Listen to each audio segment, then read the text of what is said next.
Hello, नमस्कार, welcome to अर्थनीती. मी गजानन मस्के. कंबाईनच्या पुढे सर्व येणाऱ्या एक्झाम, मग ती ग्रुप सीची असेल किंवा भविष्यात ग्रुप बी किंवा सरळ सेवा, या सगळ्या एक्झामसाठी इकॉनॉमिक्स यासाठी आपण एक नवीन बॅच सुरू करतो आहे.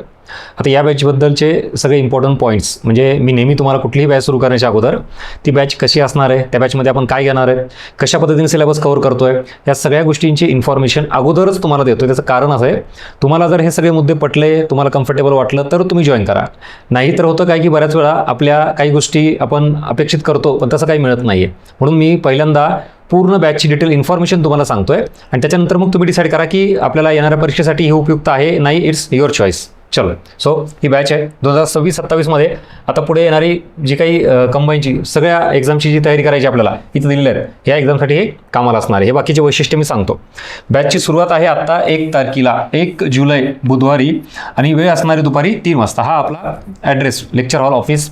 आणि तुम्हाला काही अजून इतर इन्फॉर्मेशन पाहिजे असेल तर हा कॉन्टॅक्ट नंबर ऑफिसचा. ठीक आहे.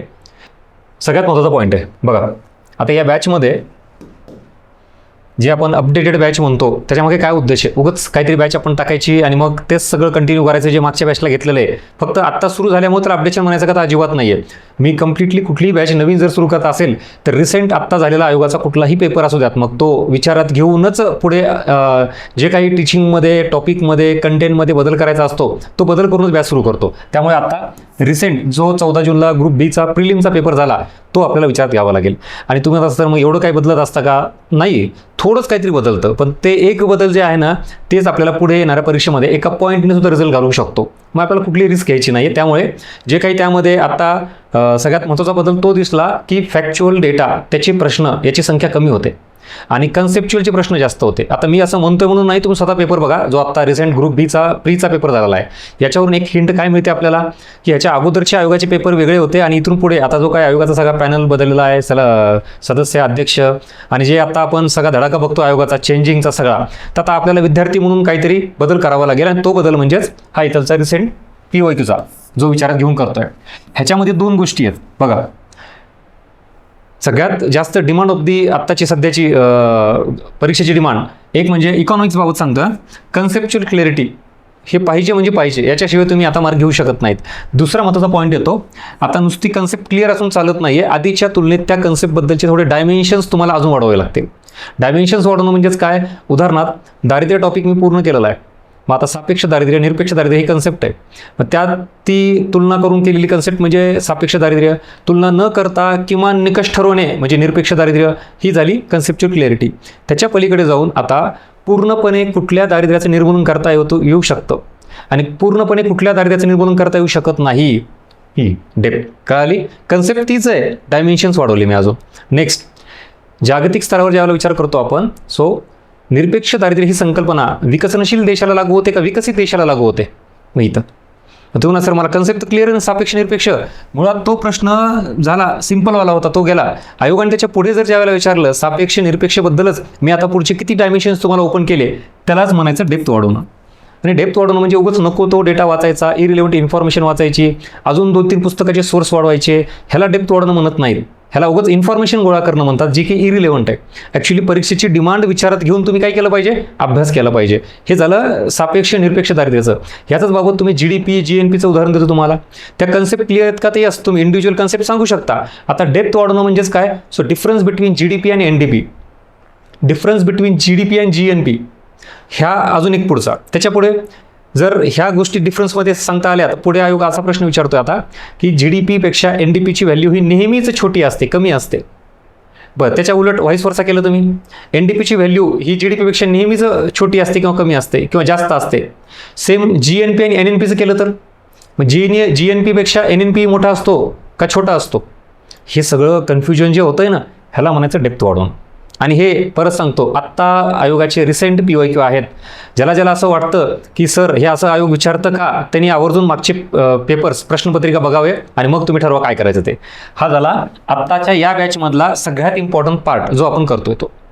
आणि ह्याच्यासोबत आता पुढे जे काही चेंजेस अपेक्षित आहेत आयोगाकडून ते सुद्धा जिथे जिथे आपल्याला शक्यता वाटते की आता ह्याच्यावरून ही हिंट लागली आहे किंवा एखाद्या ह्या प्रश्नावरून आपल्याला असं लक्षात येते की आयोग तिकडे जायला लागलंय. जसं की फॉर एक्झाम्पल सांगतो तुम्हाला, म्हणजे ही सुद्धा बघा किती गरजेचं आहे. या बॅचमध्ये आपण अजून एक अपडेशन काय केलं, कंबाईनला ह्याच्या आधी शाश्वत विकास पूर्व परीक्षेला विचारलाच नव्हता.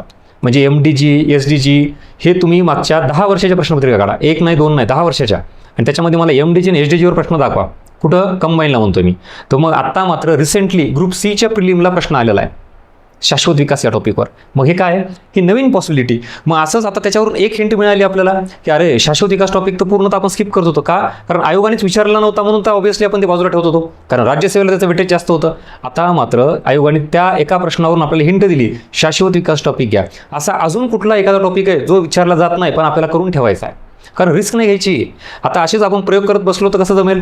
म्हणून या बॅचमध्ये आपण एक पाऊल पुढे जाणार आहोत. जे नवीन बदल आहेत त्या नवीन बदलाला धरून अजून 1-2 टॉपिकमध्ये कसे टाकता येईल, अजून थोडंफार काय व्हॅल्युएशन करता येईल का, ती पण कम्प्लिटली एक्झाम ओरिएंटेड बिनाकामी व्हॅल्युएशन नाही, असंही तुम्हाला या बॅचमध्ये मिळेल.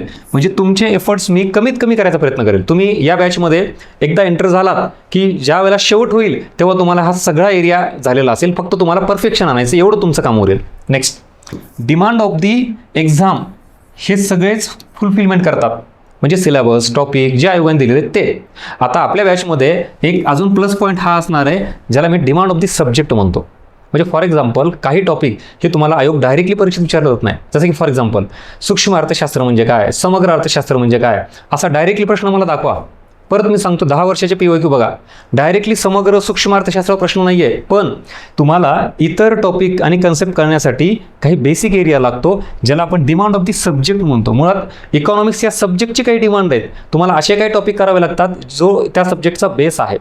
मग मायक्रो इकॉनॉमिक्स मॅक्रो इकॉनॉमिक्स म्हणजे सूक्ष्म समग्र अर्थशास्त्र म्हणजे काय, त्यात पुढे अजून गेलात तर अर्थव्यवस्थेचे प्रकार बेसिक लेवलला कसं शिकावं लागेल ना तुम्हाला, समाजवादी काय भांडवलशाही काय, हे जर नाही कळालं म्हणजे मिश्र अर्थव्यवस्था समाजवादी भांडवलशाही तर तुम्हाला LPG टॉपिक कसा कळणार आहे. म्हणजेच डिमांड ऑफ दी सब्जेक्ट पण काही आहे तेही आपल्याला करावं लागेल. विचार करा, म्हणजे हे जे ॲनालिसिस आहे ना तुम्हाला याच्यावरून कळत असेल की यस आता हे म्हणजे सगळं आयोगाला अपेक्षित असलेला सब्जेक्ट आहे आणि एरिया आहे.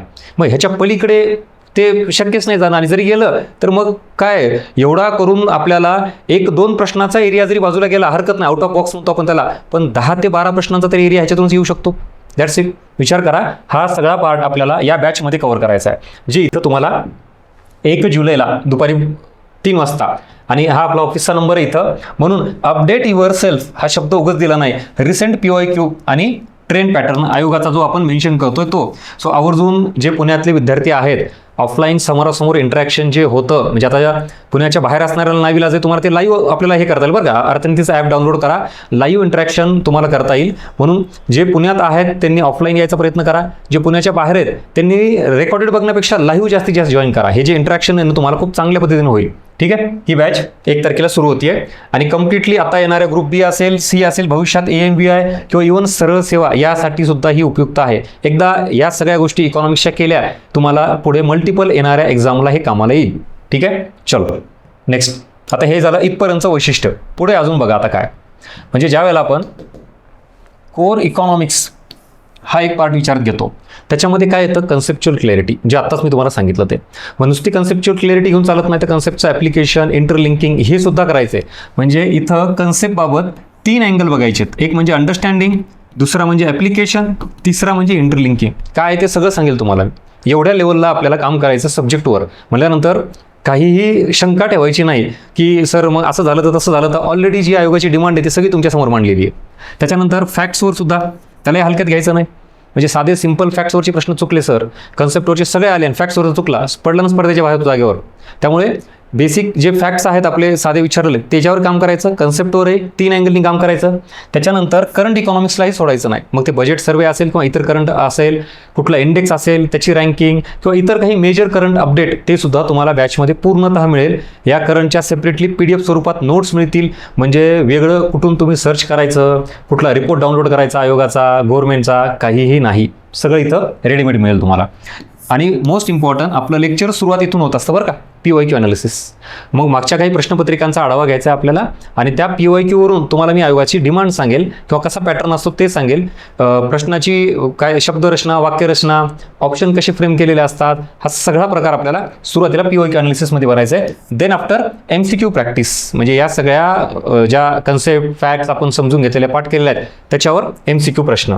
सो हा एक एरिया इथलचा झाला. आता पुढं जाण्याच्या अगोदर या इकडं परत मी इथे येईल. इकॉनॉमिक्सची ही जी बॅच आहे याच्यामध्ये तुम्हाला काय काय मिळणार आहे आणि कसं कसं मिळणार आहे आणि आपण काय शिकवलेलं आहे. तुमच्यापैकी जर जुने कोणी विद्यार्थी टचमध्ये असतील त्यांना आवर्जून विचारा, ज्यांनी बॅच पूर्ण केलेली आहे. हे फक्त बोलण्यापुरतं नसतं, आपण कम्प्लिटली इकॉनॉमिक्स इथं तुम्हाला बॅचमध्ये करून घेतो. म्हणजे मी म्हणतो की आपण फर्स्ट टाईम तुम्ही असं बघाल की 2 वे कम्युनिकेशन काय असतं ते. बऱ्याच वेळा आपण बॅच लावतो फक्त ऐकतो, त्याला 1 वे कम्युनिकेशन म्हणायचं. आपल्या अर्थनीती पॅटर्नमध्ये काय आहे माहिती का, इथं तुम्हाला प्रोसेसिंग करून जास्तीत जास्त मिळते आणि फक्त विद्यार्थ्यांनी ऐकायचं नाही तर त्यात इन्व्हॉल्व होऊन तुम्ही उत्तरं द्यायचं. उदाहरणार्थ एखादी कन्सेप्ट समजली तर ती समजल्यानंतर मी त्याचं लगेच तुम्हाला ॲप्लिकेशन विचारणार किंवा प्रश्न विचारणार, आयोगाची PYQ तिथं तुम्हाला विचारली जाणार किंवा इथून पुढे कसं येऊ शकतं वगैरे, काय सगळा हा पार्ट 2 वे कम्युनिकेशनने असणार आहे. म्हणजे उगं फक्त ऐकायचं नाही आणि झालं ऐकलं खूप छान वाटलं पण ॲप्लिकेशनचं काय, मग तेही इथं वर्गातच होऊन जातं, ज्याला आपण क्वेश्चन आन्सरिंग म्हणतो. आणि असा सगळा पार्ट हा तुम्हाला ओव्हरऑल आता एवढा सगळा सब्जेक्ट किती दिवस चालणार आहे तर त्याचा ड्युरेशन आपण 40 डेज ठेवलेला आहे. थोडाफार प्लस मायनस आपण करू, कधी असं वाटलं की एखादा तास अजून जास्त घेऊन थोडं लवकर हे करता येईल वगैरे, पण पळापळ न करता व्यवस्थित तुम्हाला 40 डेजचा तुम्ही प्लॅन करू शकता. याच्यात ओव्हरऑल पूर्ण इकॉनॉमिक्स कन्सेप्ट, फॅक्ट्स, करंट अशा सगळ्या अँगलनी होऊन जाईल with the PYQ analysis. Next lectures किती असतील तर आता 40+ याचा अर्थ ते अजून एखादा एक्स्ट्रा लेक्चर घ्यायची गरज पडली, कुठला अजून व्हॅल्युएशनचा पार्ट टाकायचा पडला तर तेही येतील. मिनिमम 40 इथं गृहीत धरा. फीसबाबत ऑफलाईन आणि ऑनलाईन ज्यावेळेला तुम्ही इथं पुण्यात असाल तर तुम्हाला इथं ऑफलाईनला 2200 रुपये फीस आहे. यामध्ये परत तुम्हाला ते आपलं जे बुक आहे किंवा इतर काही गोष्टी त्या मिळून जातील. आणि ऑनलाईनला 1800 रुपये आहे. इथं सुद्धा तुम्हाला बुक वगैरे तेही होम डिलिव्हरी मिळून जाईल. जिथं असाल तुम्ही पुण्याच्या बाहेर, ॲड्रेस तुम्हाला तिथं ॲपमध्ये टाकावं लागेल. ॲडमिशन घेताना तिथं तुम्हाला बुक येऊन जाईल. अजूनही काय काय याच्या बाबतीत तुम्हाला काय हे करायचं असेल तर फोन करून विचारू शकता. ऑनलाईन आणि ऑफलाईनची फीस आहे. यामध्येच काय म्हणतो आपण त्याला, जो सगळा सब्जेक्ट आहे ॲक्च्युली जो लागतो तेच सगळं कव्हर होणार आहे. ह्याच्या पलीकडे तुम्हाला येणाऱ्या प्रीसाठी तरी वेगळं काही करायची गरज पडणार नाही. फक्त आपण जे काही ऐकून घेतलं, समजून घेतलं त्याच्यावर परफेक्शन आणायचं काम तुम्ही करायचं. That's it. बाकी सगळी इथं जबाबदारी घेतलेली आहे. कंटेंट बाबत म्हणत असाल तर पूर्ण पुस्तक आपलं इकॉनॉमिक्स गाईड बुक, करंटच्या नोट्स या एवढ्याच आपल्याला बघायच्यात. कारण याच्या पलीकडे जे जे जसे जे अपडेशन येतील ते तुम्हाला एका एका पेजमध्ये मिळून जातील. जसं की आपण टेलिग्रामला टाकत असतो काही मेजर काही चेंज झाला, जसं की आता GST. आता आपण शिकवताना GSTचे वेगळे स्लॅब होते, पण परत आयोगाने अजून गव्हर्नमेंटने डिसिजन घेतलं, स्लॅब चेंज केले. तसा जो मेजर चेंजेस आहे त्यावेळेला तुम्हाला टेलिग्रामला मिळून जाईल. बाकी मेन कोर इकॉनॉमिक्स जे आपण सब्जेक्ट म्हणून म्हणतो तो मात्र जेवढा आयोगाच्या लेवलनी अपेक्षित आहे तेवढा आपण या बॅचमध्ये घ्यायचा प्रयत्न करू. हा झाला सगळा एक साईड इकडचा माझा पार्ट. दुसरा आता तुम्हाला याच्या व्यतिरिक्त स्वतः विद्यार्थी म्हणून काय एफर्ट्स घेता आले पाहिजेत, काय केलं पाहिजे ते तुम्हाला मी त्या बॅचमध्ये त्या लेक्चरमध्ये सांगेल. काय होतं कधी कधी आपण फक्त सगळं जे ऐकतो घेतो पण त्याला डायजेस्ट करत नाहीत. आणि मग मी अर्थनीती पॅटर्न जे 10 वेळा म्हणतो ना त्याचं काय कारण आहे, तुम्हाला मी ते डायजेस्ट करायला लावेल, प्रोसेस करायला लावेल. हा सगळ्यात महत्त्वाचा पार्ट आहे. तुम्ही जोपर्यंत तुमच्याकडून काही बोलत नाहीत ना, उत्तर देत नाहीत ना, तोपर्यंत तुमच्या डोक्यात ते गेलं नाही असं होतं. म्हणजे कन्सेप्ट कळणं वेगळं आणि त्या कन्सेप्टचं ॲप्लिकेशन करणं वेगळं. बरेच विद्यार्थी अभ्यास चांगला आहे, जुने आहेत, खूप आहे, पण त्यांना ॲप्लिकेशन जमत नाही. आणि मग आयोगाचे काही प्रश्न आहेत जे फक्त अंडरस्टँडिंगवर असतात तेवढे सॉल्व्ह होतात. ॲप्लिकेशन, इंटरलिंकिंग बघा ना, 2-2, 3-3 टॉपिकसोबत इंटरलिंकिंग लावतोय. मी तुम्हाला बॅचच्या सुरुवातीला ज्यावेळेला PYQ अनालिसिस घेईल ना त्यावेळेला दाखवून देईल. एका प्रश्नात आयोगाने काय केलेलं आहे, 2-2, 3-3 टॉपिक विचारलेले आहेत. आय रिपीट, मी 2-2, 3-3 कन्सेप्ट म्हणत नाहीत, एकाच प्रश्नात 3 टॉपिक एकत्र करून विचारलेत. आता परत हे तुम्हाला जर नवीन असाल तर विश्वास बसणार नाही तर PYQ एकदा बघून घ्या. जे की आता बॅचच्या स्टार्टिंगला मी हे सगळं विथ प्रूफ दाखवेल. आता जे असं बोलतोय ना ते हवेत नसणार आहे.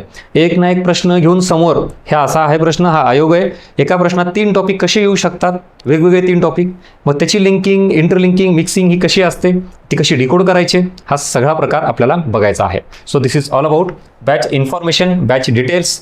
म्हणजे जे तुम्हाला कळायला पाहिजे, आपण जे फायनान्शियल रिसोर्सेस इन्व्हेस्ट करतोय, तुम्ही तुमचा वेळ आणि पैसे जे देताय तर यातून काय मिळणार आहे याची क्लॅरिटी मी देणं हे माझं पहिल्यांदा कर्तव्य समजतो. म्हणून प्रत्येक बॅचच्या स्टार्टिंगलाही सांगतोय. आता याच्या व्यतिरिक्त तुमचे काय डाऊट आहेत, काय ऑफिसच्या नंबरवर तुम्ही कॉल करू शकता. हे सगळे परत तिथलचे आपले वैशिष्ट्य जे आयोगाचे आहेत ते सांगितलेले. 1 तारखेला दुपारी 3 वाजता आणि इतर काय असेल तर तुम्हाला कॉन्टॅक्टचा नंबर आहे. सो भेटूया बॅचमध्ये. येणाऱ्या सगळ्या परीक्षेच्या कॉम्पिटिशनमध्ये टिकायचं असेल तर एक ना एक सब्जेक्ट आणि एक ना एक मार्क तुम्हाला आता सिरियसली घ्यावं लागेल. त्यातही इकॉनॉमिक्स. म्हणजे एखादा हिस्ट्री, पॉलिटी, इतर कुठला विषय सहज समजतो, त्यातल्या त्यात इकॉनॉमिक्स म्हणलं की जरा प्रकरण अवघड आहे. त्यामुळे त्याला किती मार्क घ्यायचे तर तुम्ही किती तयार आहात ह्या सगळ्या गोष्टींचा निर्णय तुम्ही घेऊ शकता. सो भेटूया 1 जुलै दुपारी 3 वाजता ऑफलाईन बॅचसाठी. Thank you so much.